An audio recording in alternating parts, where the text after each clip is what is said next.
नमस्कार साथियों, मेरा नाम है मनीष भारती और आप देख रहे हैं संस्कृति आईएएस यूट्यूब चैनल।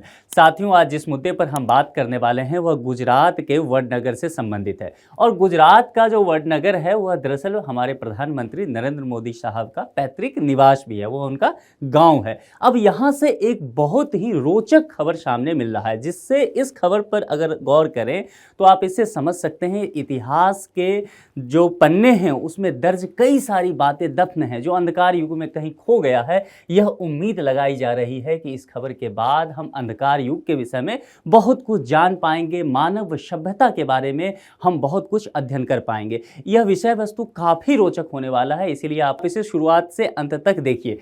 मुद्दा क्या है? पीएम मोदी के पैतृक गांव वडनगर में मिली 2800 साल पुरानी सभ्यता। तो यहाँ पर वडनगर जो है वह चर्चा का बिंदु रहने वाला है। और यहाँ जो 2800 साल पुरानी सभ्यता है, जैसा कि आप देख रहे हैं, यह खुदाई का काम लंबे समय से चल रहा था और ऐसा उम्मीद किया जा रहा था कि यहाँ पर कुछ साक्ष्य इतिहास के हो सकते हैं। तो इन सब चीज़ों पर हम विस्तार से चर्चा करने वाले हैं। लिविंग सिटी इसे बताया गया है। तो लिविंग सिटी क्या होता है, यूनेस्को की अस्थायी सूची क्या होती है, इन सभी चीज़ों पर हम विस्तार से चर्चा करेंगे और यह आपके प्रीलिम्स और मेंस दोनों के लिहाज से बहुत महत्वपूर्ण होने वाला है। उससे पहले संस्कृति आईएएस इस रिपब्लिक डे पर आपके लिए एक बड़ा तोहफा देने वाली है और यह तोहफा इस माध्यम से होगा कि संस्कृति आईएएस के द्वारा जारी किए गए विभिन्न कोर्स पर बहुत भारी छूट दी जा रही है, 40 से 75% तक का। बहुत सारे ऐसे छात्र होते हैं जो कहते हैं कि उनकी आर्थिक स्थिति बहुत अच्छी नहीं है, वे पूरा फी पेमेंट नहीं कर सकते हैं। तो ऐसे छात्रों के लिए यह जो ऑफर का समय होता है यह सुनहरा वक्त होता है। अब देखिए 40 से 75% जो छूट दिया जा रहा है विभिन्न कोर्सेज पर, तो उन कोर्सेज को आप एक बार देख लीजिए।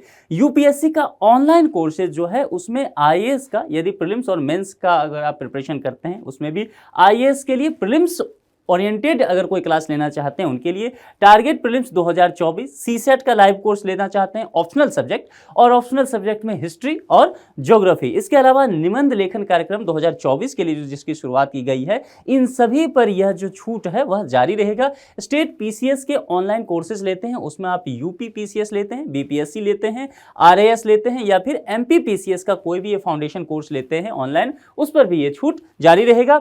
कुछ और ऑनलाइन कोर्सेज हैं जैसे कि प्रीलिम्स टेस्ट सीरीज 2024 का, एनसीईआरटी कोर्सेज और आरओ एआरओ का कोर्सेज, ये सभी ऑनलाइन माध्यम से उपलब्ध होगा। इन सभी कोर्सेज पर यह 40 से 75% का छूट जो है वह उपलब्ध रहेगा। तो इसका समय जो है काफी सीमित है, सीटें भी काफी सीमित रखी गई है, इसीलिए यदि आप इस कोर्सेज का लाभ लेना चाहते हैं तो जल्द से जल्द संस्कृति आईएएस टीम से कॉन्टैक्ट करके आपको अपना नामांकन सुनिश्चित कराना होगा। अब नामांकन के लिए क्या करेंगे, तो अगर आप इस वीडियो को देखेंगे तो इस वीडियो के नीचे में एक लाइन चल रहा है, वहां कॉन्टैक्ट नंबर दिया गया है, या फिर आप संस्कृति आईएएस के वेबसाइट पर विजिट कर लीजिए www.sanskritiias.com पर, वहां विजिट करके कॉन्टैक्ट नंबर मिल जाएगा, इससे संबंधित सभी जानकारी मिल जाएगी, कॉल करके आप अपना एडमिशन ले सकते हैं। चलिए अब सीधे चर्चा की ओर चलते हैं। चर्चा की ओर अगर आगे बढ़ते हैं तो देखिए यहां अगर न्यूज़पेपर पर नजर डालेंगे, India's oldest living city found in PM Modi's native village Vadnagar multi institution study. अब यहां दो तीन बातों पर ध्यान देना है। जब भी करंट अफेयर्स को पढ़िए तो कीवर्ड को ध्यान से देखिए, अगर आप उसे सही से समझ जाएंगे तो थोड़ा सा ही मुद्दा जो होता है वो करंट अफेयर्स का होता है, बाद बाकी चीजें जो वही होती है जो आप लंबे समय से पढ़ रहे होते हैं। यहां पर इंडियाज ओल्डेस्ट लिविंग सिटी की बात की गई है।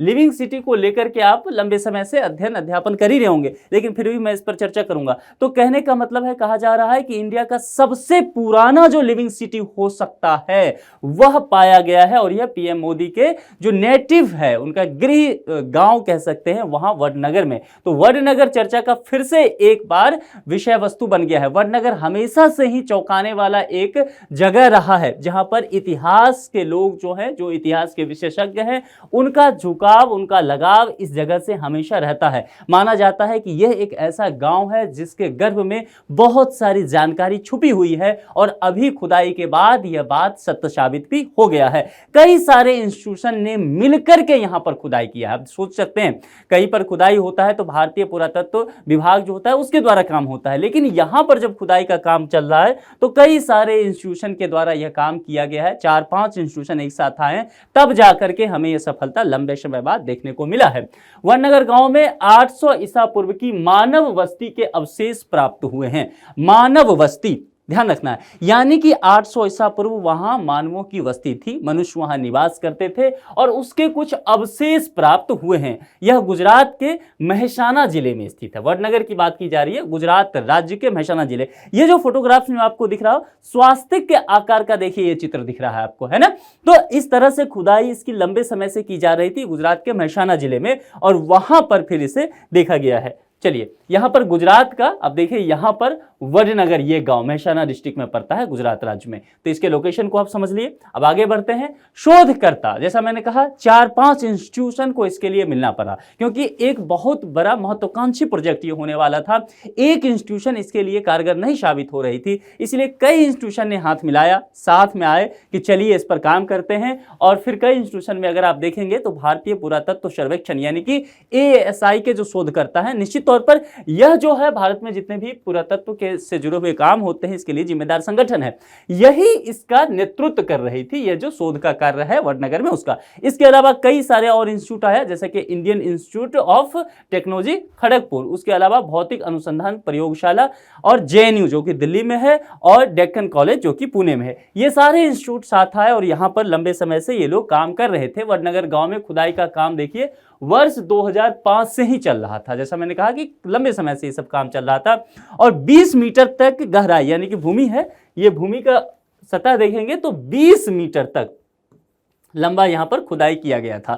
ठीक है, और इसका जो वित्त पोषण है, अब जाहिर सी बात है 2005 से ये काम चल रहा है तो इसकी फंडिंग भी लगी होगी, काफी अधिक पैसा खर्च इस पर हो रहा है। 4-5 इंस्टीट्यूशन आकर के एक साथ काम कर रहे हैं, वहां के बहुत सारे साइंटिस्ट काम करेंगे, तो जाहिर सी बात है इसके लिए बहुत ज्यादा पैसे की आवश्यकता होगी, उसके बिना तो यह काम नहीं चलेगा।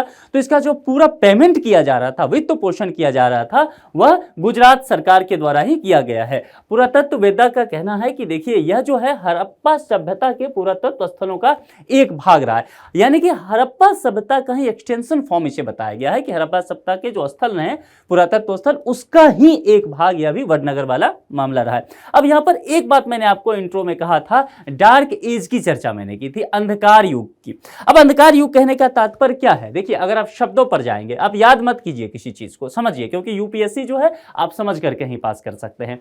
तो डार्क एज कहने का मतलब, सबसे पहले शाब्दिक अर्थ निकालिए, एक ऐसा कालखंड हो सकता है जिस कालखंड के विषय में हमारे पास बहुत अधिक जानकारी ना हो, या फिर हमारे पास जानकारी ही ना हो। हमारे पास जानकारी कहने का मतलब है कि जो सोर्सेज बताते हैं, इतिहास जानने के कई सारे सोर्सेज हैं, आपने पढ़ा होगा हिस्ट्री पढ़ते हुए शुरुआत में ही। तो उन जो माध्यम हैं इतिहास को समझने का, हमें अपनी पुरानी सभ्यता संस्कृति को समझने के जो आधार हैं, जो साक्ष्यों के आधार पे हम चीजों को समझा करते हैं, वे साक्ष्य इस एज के जानकारी को नहीं हमें बताता है, इसीलिए इसे डार्क एज कहा गया है। तो जाहिर सी बात है इसका कुछ तो कालखंड रहा होगा कि इतने तारीख से पहले की चीजें हमें जानकारी है, इस ईस्वी के बाद की चीजें हमें जानकारी है, लेकिन यहां से यहां के बीच की जानकारी हमें नहीं है।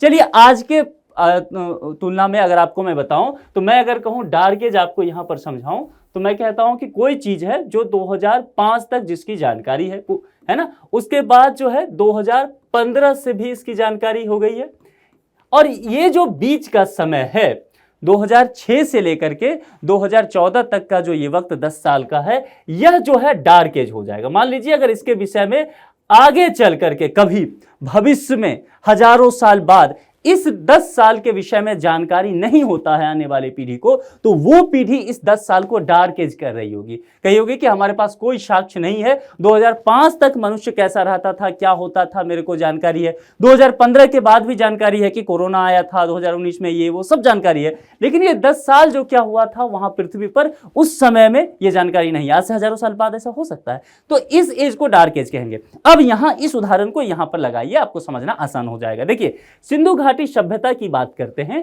तो सिंधु घाटी का जो सभ्यता का पतन होता है आप जानते हैं, ये आपने पढ़ा भी होगा, दूसरी सहस्त्राब्दी ईसा पूर्व की शुरुआत में, और इसके बाद दूसरा कालखंड क्या है, लौह युग व गांधार, कौशल, अवंती जैसे मध्य अवधि के जो नगर होते हैं, इनका कालखंड 6ठी-5वीं शताब्दी ईसा पूर्व, इस दोनों के बीच का जो समय होता है उसे माना गया है डार्क एज, यानी कि उसके विषय में हमें अधिक जानकारी नहीं था। अच्छा, डार्क एज को एक मिथ भी कहा जाता है, बहुत सारे इतिहास के जानकार कहते हैं, बहुत सारे साइंटिस्ट का कहना है, वेस्टर्न कंट्री के, यूरोप के और अमेरिका के जो शोधकर्ता हैं उनका कहना है कि दरअसल ये जो डार्क एज है यह एक मिथक भी हो सकता है।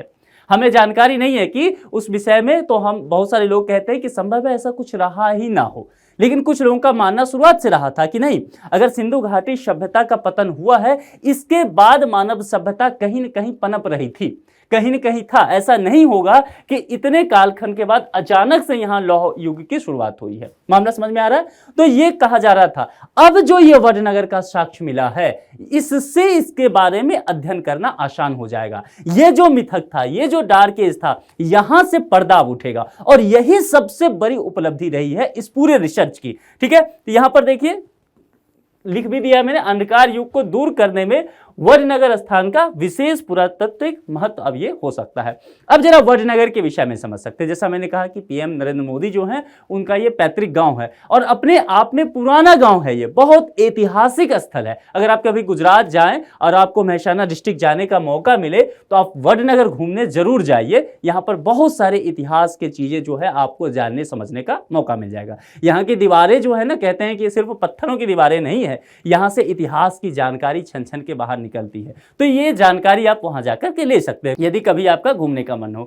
वडनगर सबसे पुराना गांव माना जाता रहा है। यहां पर देखिए कई धर्म के जो चीजें हैं वहां मिला है वडनगर गांव में। आप समझ सकते हैं कैसे, तो बुद्ध, जैन, हिंदू, इस्लाम समुदाय के मौजूदगी के साथ आप सोच सकते हैं एक गांव है, एक जगह है जहां पर बौद्ध की भी जानकारी मिली है, जैन की भी, हिंदू का भी, इस्लाम का भी। अब सोच सकते हैं कि एक ही जगह से चारों अलग अलग धर्म की जानकारी हमें प्राप्त हो रही है, तो अपने आप में यह जगह कैसा रहा होगा। यानी कि शुरुआत से ही इस जगह को लेकर के जो अन्य धार्मिक समुदाय के व्यक्ति हैं, किसी भी धार्मिक समुदाय के, इन सबों में इन सब की उत्सुकता रही होगी, ये वहां गए होंगे, तभी तो इनके साक्ष्य मिल रहे हैं। अब जरा देखिए तस्वीरों के माध्यम से ये सब चीजें आपको देखने को भी मिल जाएगा।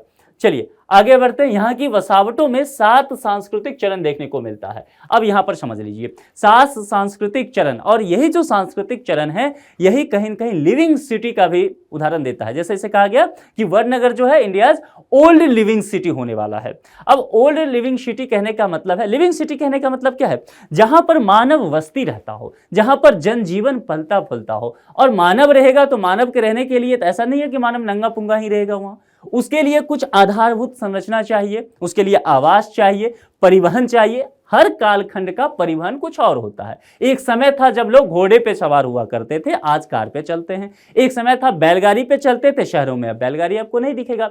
तो चाहे जो भी परिवहन का माध्यम रहा हो, पर माध्यम तो समाज में होगा। भूमि उपयोग के लिए हो, खेती लायक भूमि हो, क्योंकि बंजर भूमि भी हो सकता है। इसके अलावा संचार के कुछ न कुछ माध्यम तो रहा होगा। एक समय आप सुनते होंगे फिल्मों में कबूतर जाजा होता था, यानी कि कबूतर के माध्यम से चिट्ठी पहुंचाया जाता था। आज आप व्हाट्सएप कर लेते हैं, इंस्टा पे बातें कर लेते हैं, फोटो देख लेते हैं, कॉल कर लेते हैं। तो संचार का माध्यम समय के साथ बदलेगा, लेकिन कोई ना कोई माध्यम तो रहेगा। तो ये पूरा कह सकते हैं एक व्यापक सिस्टम होगा उस समाज का। जब पूरा व्यापक सिस्टम होगा तभी वो समाज फलेगा फूलेगा, वहां पर मानव जनजीवन जो है वह जमेगा। और मानव जनजीवन जब रहेगा तो सिर्फ मनुष्य वहां रहेंगे या मनुष्य के अलावा पर्यावरण के और भी तत्व शामिल होंगे। वहां पर पशु पक्षी होगा, वहां पर ऐसे पशु पक्षी भी हो सकते हैं जिनको मनुष्य पालतू बनाए। तो ये सभी पूरा एक इकोसिस्टम जब तैयार हो जाता है ना, तब इसे लिविंग सिटी कहते हैं। जैसा शब्द से भी पता चल रहा है, लिविंग सिटी का दर्जा दिया जाएगा। ये 7 सांस्कृतिक चरण इस लिविंग सिटी के माध्यम से आप समझ सकते हैं। वडनगर की बात कर रहा हूं। 7 सांस्कृतिक जो चरण है, इसमें मानव सभ्यता की मौजूदगी पाई गई है। जैसे कि कहा गया कि यहाँ पर मौर्य काल भी हुआ, अशोक वगैरह का समय आपने इतिहास में पढ़ा होगा, तो मैं बहुत विस्तार से अंदर नहीं जाऊंगा, मैं थोड़ा बहुत बताते चलता हूँ। मौर्य काल भी यहाँ देखा गया, इंडो ग्रीक के साक्ष्य भी मिले, शक क्षत्रप के भी, हिंदू सोलंकी के भी, सुल्तानी मुगल और गायकवाड़ ब्रिटिश काल के साथ तक का अभी वर्तमान का जो 7वां चरण चल रहा है। यानी कि ये 6 हो गया और वर्तमान तक का जो समय है ये 7वां है। ये 7 सांस्कृतिक चरण इस जगह पर देखने को मिला है यहां पर। अब चलिए, वडनगर में अब तक 30 से अधिक साइट पर खुदाई हो चुका है। देखिए, क्योंकि मैंने पहले भी कहा था, गुजरात सरकार का यह मानना था और भारतीय पुरातत्व विभाग का यह मानना था कि यह जगह जो है, वही जो मैंने कहा, जो हड़प्पा सभ्यता है उसका एक्सटेंशन फॉर्म हो सकता है। इसीलिए यहाँ पर काफी साक्ष्य मिल सकते हैं। इसीलिए इस जगह पर अलग अलग जगह पर खुदाई की जा रही थी। 4-5 जो इंस्टीट्यूट की टीम है उसके द्वारा मिलकर के 2005 से ही। तो यह जो है 30 से अधिक साइट पर खुदाई हुई है। 7वीं 8वीं सदी का एक मानव कंकाल भी यहाँ पर मिला है। ये मानव कंकाल की तस्वीर आप यहाँ देख रहे होंगे, दांत वगैरह आपको थोड़ा सा यहाँ दिख रहा होगा, हंस रहा है कि रो रहा है पता नहीं, पर ये मानव कंकाल आपको यहाँ दिख रहा होगा। तो ये 7वीं 8वीं सदी का है। अब इस पर बहुत सारा रिसर्च होना बाकी है, इस पर बहुत सारा काम होगा। कार्बन डेटिंग जांच के माध्यम से 3400 वर्ष पुराने स्थल होने की संभावना बताई जा रही है। अब यहां पर एक शब्द आ गया है कार्बन डेटिंग। करंट अफेयर्स पढ़ने का मैं बराबर कहता हूं कि एक अच्छा तरीका है कि जो जो शब्द आते जाए ना, उस शब्द को सिर्फ आप पढ़ के आगे मत निकलिए, आप देखिए कि वो शब्द क्या कह रहा है। अब यहाँ कार्बन डेटिंग है तो आप सिर्फ इस टॉपिक को पढ़ते हुए आर्ट एंड कल्चर के दृष्टिकोण से पढ़ेंगे, इतिहास के दृष्टिकोण से पढ़ेंगे, करंट अफेयर्स के दृष्टिकोण से पढ़ेंगे और निकल जाएंगे कि हाँ, कार्बन डेटिंग जांच के माध्यम से 3400 वर्ष पुराने स्थल होने की संभावना है। आपने कार्बन डेटिंग पे नहीं रुका तो आपने गलती की है करंट अफेयर्स पढ़ते हुए। संभव है कि यूपीएससी ये सब कुछ ना पूछे, कार्बन डेटिंग चर्चा में आ गया, यूपीएससी कार्बन डेटिंग पर प्रश्न बना देगी, आप कहेंगे जी ये साइंस से आ गया, ठीक है, लेकिन नहीं, अब यहां से प्रश्न आया है तो यूपीएससी के नेचर को समझना पड़ेगा, ठीक है। अब कार्बन डेटिंग क्या होता है इस पर थोड़ा सा चर्चा कर लेते हैं। कार्बन डेटिंग को ही रेडियो कार्बन डेटिंग करते हैं या कार्बन 14 डेटिंग भी कहा जाता है। अब यहां पर समझिए, यह एक अपने आप में वैज्ञानिक विधि है, एक साइंटिफिक मेथड है। साइंटिफिक मेथड किस काम के लिए है? इसके माध्यम से हम क्या करते हैं, बहुत सारी पुरानी जो चीजें हैं, पत्थर हैं, चट्टान है, वस्तुएं हैं, उसके यानी कि कह सकते हैं कार्बनिक पदार्थ, ये ज्यादा कहना अच्छा रहेगा। ये जो कार्बनिक पदार्थ है ना, कार्बनिक पदार्थ का आयु जान लेते हैं। ये सब आपको इसमें नहीं मिलेगा। देखिए, ये जो पीडीएफ है पूरी तरह से संस्कृति आईएएस के टेलीग्राम चैनल पर निःशुल्क आपको मिल जाएगा। टेलीग्राम चैनल ज्वाइन करने के लिए इस वीडियो के डिस्क्रिप्शन बॉक्स में जाइए, डिस्क्रिप्शन बॉक्स में लिंक दिया है टेलीग्राम चैनल का, लिंक को चटकाइए, सीधा टेलीग्राम पर पहुंच जाएंगे, चैनल पे ज्वाइन कर लीजिए, ये पूरी तरह से निःशुल्क मिल जाएगा। हाँ, कुछ बातें जो मैं बताता चलता हूं ये सब नोट करते चलिए क्योंकि ये नहीं मिलेगा पीडीएफ में। तो कार्बन डेटिंग का मतलब है कार्बनिक पदार्थ का आयु निकालना है आपको। यहां पर इसके आयु को हम फाइंड आउट करते हैं और आयु को फाइंड आउट करने का एक पूरी तरह से साइंटिफिक मेथड है और कहा जाता है इसके लिए कि 60,000 वर्ष पुराना तक, यानी कि 60,000 वर्ष तक पुराना कोई भी कार्बनिक पदार्थ हो, ठीक है, उसका यह पूरी तरह से सटीक आयु बता देता है। अब समझ रहे हैं? तो इस केस में भी जब ये पुरातत्व स्थल से चीजें निकाली गई, खुदाई हुई, बर्तन निकला, सोना चांदी निकले, सिक्के निकला, तो पता तो करना पड़ेगा ना कि किस काल का है, कितने 100 साल पुराना है। कार्बन डेटिंग के माध्यम से एक साइंटिफिक मेथड है, लैब में काम होता है, ठीक है, इतना बस समझ लीजिए। और इससे पता चल गया 60,000 पुराना वर्ष तक का हो सकता है, इससे पता चल गया कि अच्छा 2800 पुराना है, 3400 वर्ष पुराना है, ये चीजें, इससे हम ये फाइंड आउट कर लेते हैं। और उस समय की फिर जो जानकारी हो सकता है सिक्का के माध्यम से, आभूषण के मामले में, और उस समय के मानवों की क्या रुचि वगैरह हो सकता है, समाज की क्या विशेषता हो सकता है, ये हम स्टडी कर लेते हैं। मामला समझ में आ गया।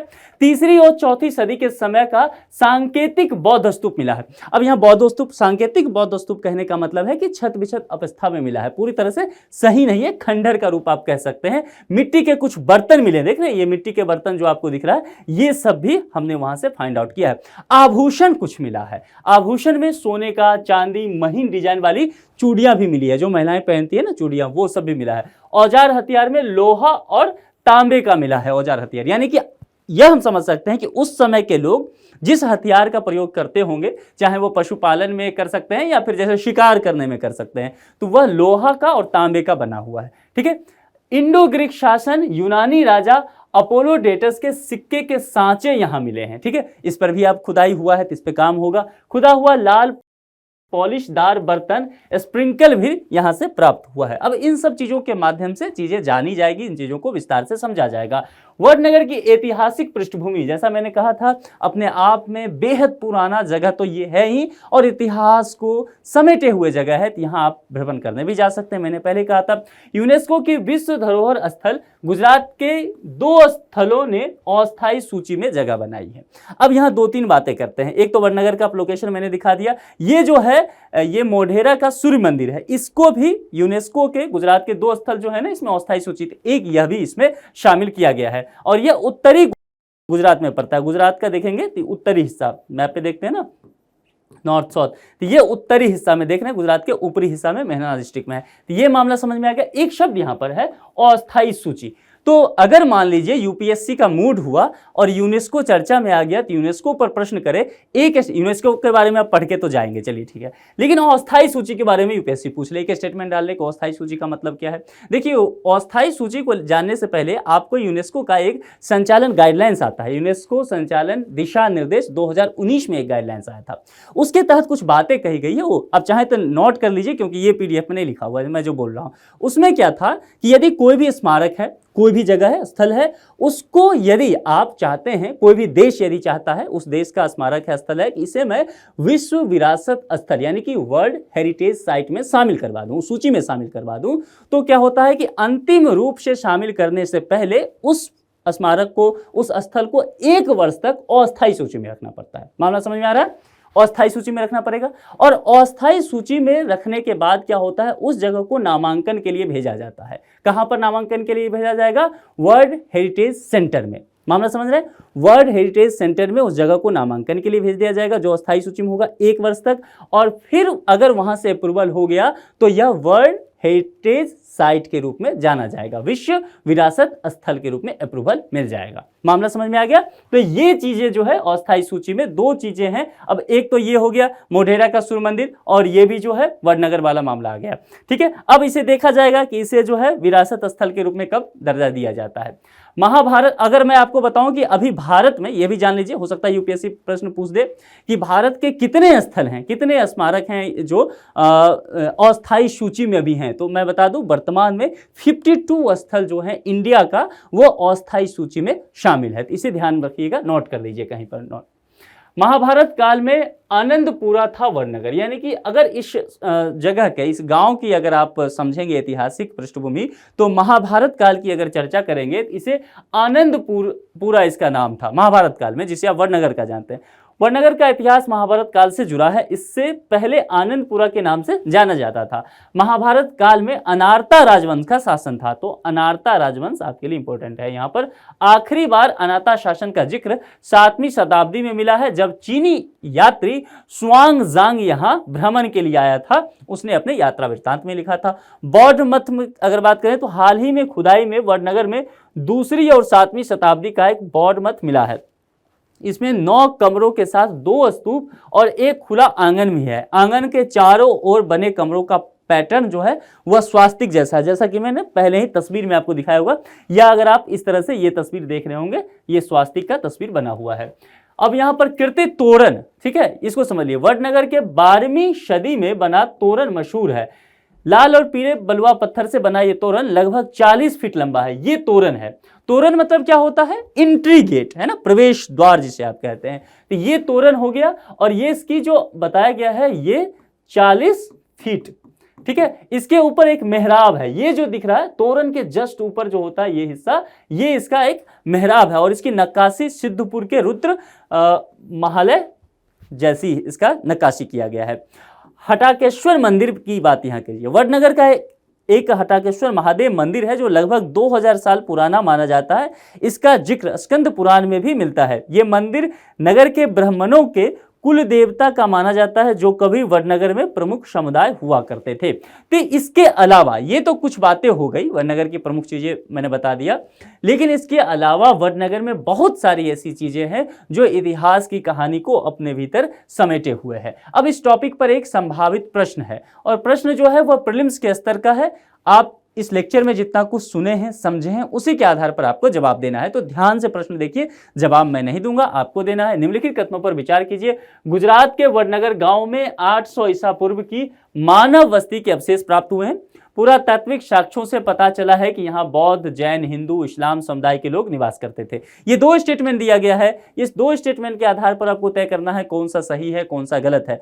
जो भी सही गलत होगा उसके आधार पर 4 विकल्प दिया गया है। जो भी विकल्प सही लगे उसका चयन करके आप कमेंट बॉक्स में जरूर लिखिए। देखिए, भारत के लिए निश्चित तौर पर एक बहुत बड़ी उपलब्धि है।